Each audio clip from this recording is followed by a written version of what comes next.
এখন সকাল 10টা বাজে। আজ বৃহস্পতিবার 6ই মার্চ। এখন আমরা চলে এসেছি ঔরঙ্গাবাদ জেলার দৌলতাবাদের কাছে ভেরুল গ্রামে।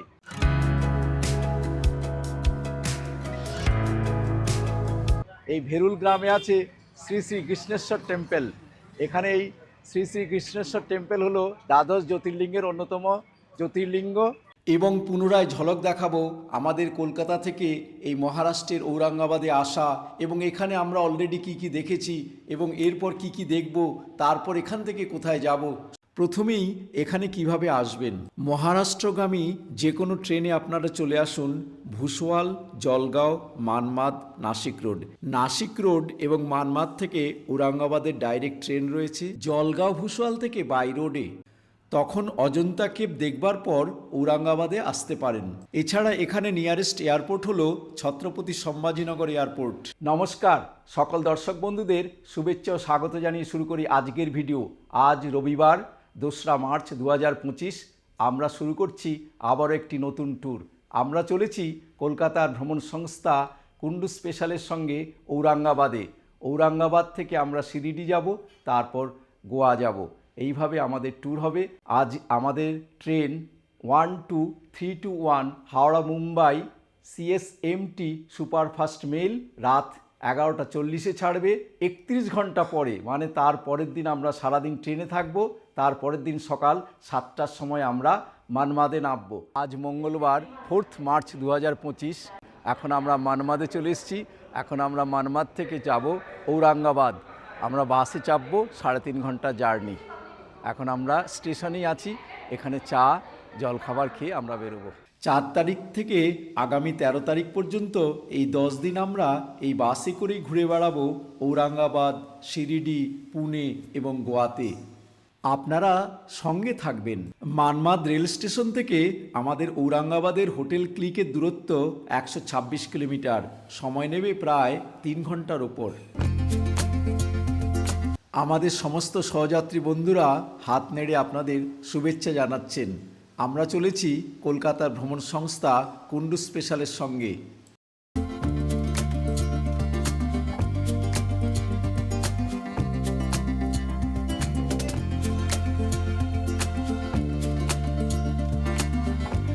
এইমাত্র আমরা পৌঁছে গেছি ঔরঙ্গাবাদের হোটেল ক্লিকে। এই হোটেল ক্লিকটি ছত্রপতি শিবাজি মিউজিয়ামের কাছে অবস্থিত। আমরা এই হোটেল ক্লিকে 4 মার্চ এবং 5 মার্চ অর্থাৎ 2 রাত থাকব। আমাদের রুম নাম্বার হলো 205। আমরা আপনাদের এই ঘরটা একবার দেখিয়ে দিচ্ছি। তবে আপনাদের কাছে অনুরোধ রাখবো, আপনারা যদি এই সম্পর্কে বিস্তারিত জানতে চান তাহলে প্লিজ আমার আগের ভিডিওগুলো একবার দেখে নেবেন। এই ঘরটি খুব সুন্দর, সমস্ত কিছুই আছে এবং পরিষ্কার পরিচ্ছন্ন, ডেকোরেটরও খুব সুন্দর। আমি স্ক্রিনে এদের মোবাইল নাম্বার এবং রেন্টের রেটটা দিয়ে দিলাম। সঙ্গে কমপ্লিমেন্টারি ব্রেকফাস্টও এরা দেয়। আপনারা আপনাদের প্রয়োজন মতো যোগাযোগ করতে পারেন।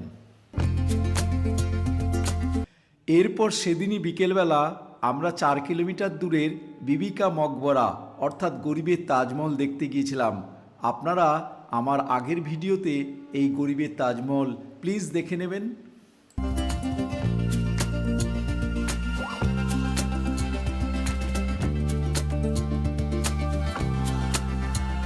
পরের দিন বুধবার 5ই মার্চ 2025 আমরা সকাল সকাল ঔরঙ্গাবাদ হোটেল থেকে UNESCO world heritage site Ajanta গুহায় গুহাচিত্র এবং গুহা ভাস্কর্য দেখবার জন্য রওনা হলাম।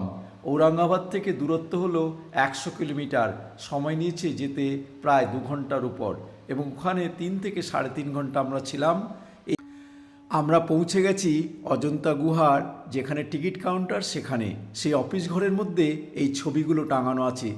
এরপর আমরা এখান থেকে 40 টাকা করে জনপ্রতি টিকিট কেটে আমরা হেঁটে উপরে উঠেছিলাম। সামনের এই পাহাড়ের উপরেই রয়েছে অজন্তা গুহা এবং অজন্তা ভাস্কর্য। এই পাহাড়টি হলো মহারাষ্ট্রের ঔরঙ্গাবাদ জেলার সহ্যাদ্রি পাহাড়ের অর্থাৎ পশ্চিমঘাট পর্বতমালার ওয়াঘরা নদীর তীরে একটি ঘোড়ার খুরের মতো খাঁজে অবস্থিত। যে সমস্ত প্রিয় দর্শক বন্ধু এখনও আমার এই অজন্তা কেভসের ভিডিওটি দেখেননি, তাদের কাছে অনুরোধ রাখব আমার এই এক্সপ্লোরার দিলীপ অধিকারী চ্যানেলে অজন্তা কেভসের ভিডিওটি প্লিজ দেখে নেবেন। পরের দিন 6 মার্চ 2025 আমরা ঔরঙ্গাবাদের হোটেল ক্লিক থেকে চেক আউট করে প্রথমেই চলে এলাম দৌলতাবাদ ফোর্টে। এই দৌলতাবাদ ফোর্টের ভিডিওটিও অলরেডি পাবলিশ হয়ে গেছে, প্লিজ আপনারা ভিডিওটি দেখে নেবেন। ঔরঙ্গাবাদ থেকে দৌলতাবাদের দূরত্ব 17 কিলোমিটার, আমাদের সময় নিয়েছে প্রায় 40 মিনিট। এই পাহাড়ের চূড়োয় রয়েছে দৌলতাবাদ ফোর্ট, কিন্তু ওপরে না উঠলে আপনাদের ঘণ্টাখানেকের মধ্যেই সমস্ত দেখা হয়ে যাবে। এই মুহূর্তে আমরা পৌঁছে গেছি ভেরুল গ্রামে।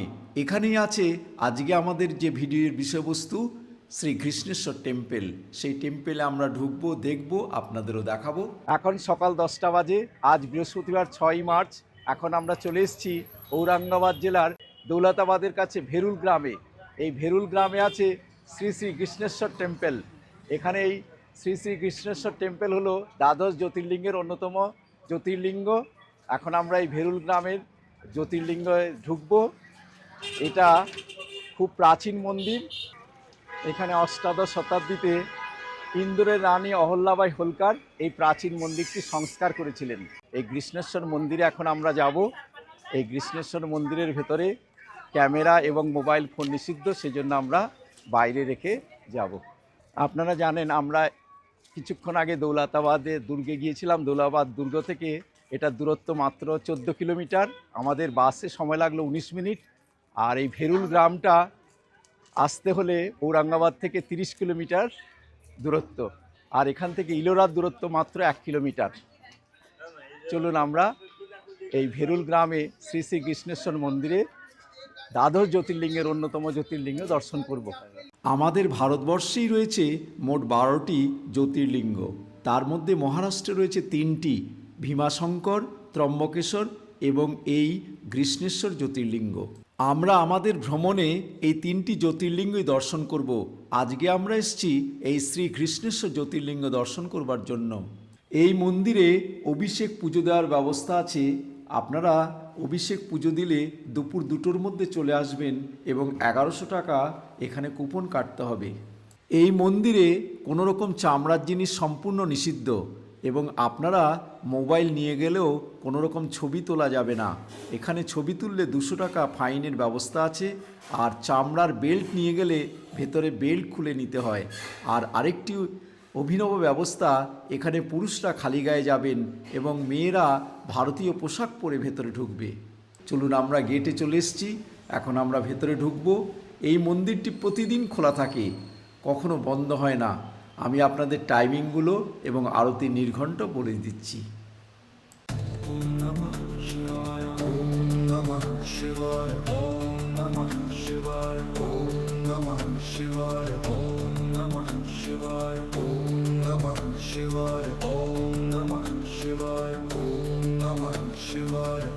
আমাদের এই কৃষ্ণেশ্বর জ্যোতির্লিঙ্গ দর্শন করা হয়ে গেল। এই কৃষ্ণেশ্বর জ্যোতির্লিঙ্গ স্পর্শ করে প্রণাম করা যায় এবং ভেতরে গর্ভগৃহে প্রচণ্ড ভিড় ছিল। যাই হোক, আমরা স্পর্শ করে প্রণাম করে এলাম এবং খুবই সুন্দর। এখানে ভক্তি, বিশ্বাস এবং ইতিহাসের এক মিলনস্থল, যেখানে শিবের কৃপা লাভের জন্য লক্ষ লক্ষ ভক্ত সারা বছর এখানে আসেন। পুরাণ অনুসারে সোমনাথের জ্যোতির্লিঙ্গ যেমন প্রথম জ্যোতির্লিঙ্গ, তেমনি এই কৃষ্ণেশ্বর জ্যোতির্লিঙ্গটি হলো শেষ জ্যোতির্লিঙ্গ। যাই হোক, এই গর্ভগৃহে প্রবেশ করলে আপনাদের একটি ভক্তির আধ্যাত্মিক চেতনা জেগে উঠবে। আপনারাও আসুন। এই খুব সুন্দর এবং যাতায়াত স্বচ্ছন্দ। ভেতরে মন্দিরের পরিবেশও খুবই সুশৃঙ্খল। গর্ভগৃহ থেকে বাইরে বেরিয়ে এসে মন্দিরের পাশে আপনারা ছবি তুলতে পারেন, কোনো রকম নিষেধ নেই। এখন আমরা পুজো মণ্ডপের বাইরে ওয়েট করছি।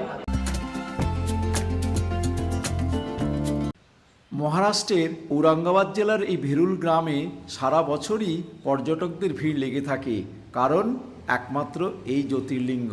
এবং উপরন্তু এই জ্যোতির্লিঙ্গের পাশে রয়েছে UNESCO world heritage site Ellora গুহা। সেজন্য সারা বছর দেশি বিদেশি পর্যটকদের ভিড় এখানে লেগে আছে। আর এই মন্দিরটি শুধুমাত্র একটি মন্দির নয়, এটি ঐতিহাসিক এবং আধ্যাত্মিক স্থান এবং হিন্দুদের কাছে পরম পবিত্র তীর্থক্ষেত্র। সেই জন্য সারা বছর এখানে পর্যটকদের ভিড় লেগে থাকে। এই মন্দিরে সাধারণত 4 বার আরতি হয়। ভোর আরতি 4টের সময়, ভোগ আরতি দুপুর 12টায়, সন্ধ্যা আরতি 7:30টায় এবং শয়ন আরতি হয় রাত 10টায়। এই মন্দিরের পাশেই রয়েছে একটি বড় জলাশয়। সেই জলাশয়টির নাম হলো শিবালয়ের তীর্থকুণ্ড। সেই তীর্থকুণ্ড আমরা দেখব এবং আপনাদেরও দেখাবো। তারপর আজকের ভিডিও আমরা শেষ করব।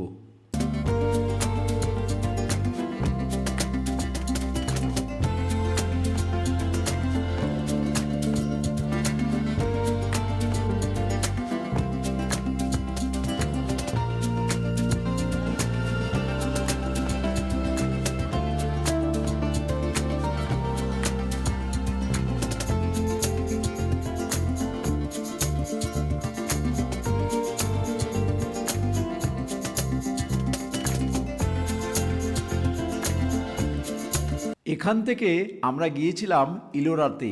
আমাদের পরের পর্ব UNESCO world heritage site Ellora. আমি বিভিন্ন দেশে বিদেশে বেড়াবার সঙ্গে সঙ্গে ভিডিও তুলে এই চ্যানেলে দিচ্ছি।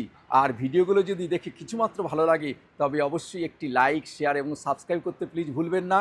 সবাই আমার পাশে থাকবেন। আজ তাহলে এখানেই শেষ করছি, পরের ভিডিওতে দেখা হবে। নমস্কার।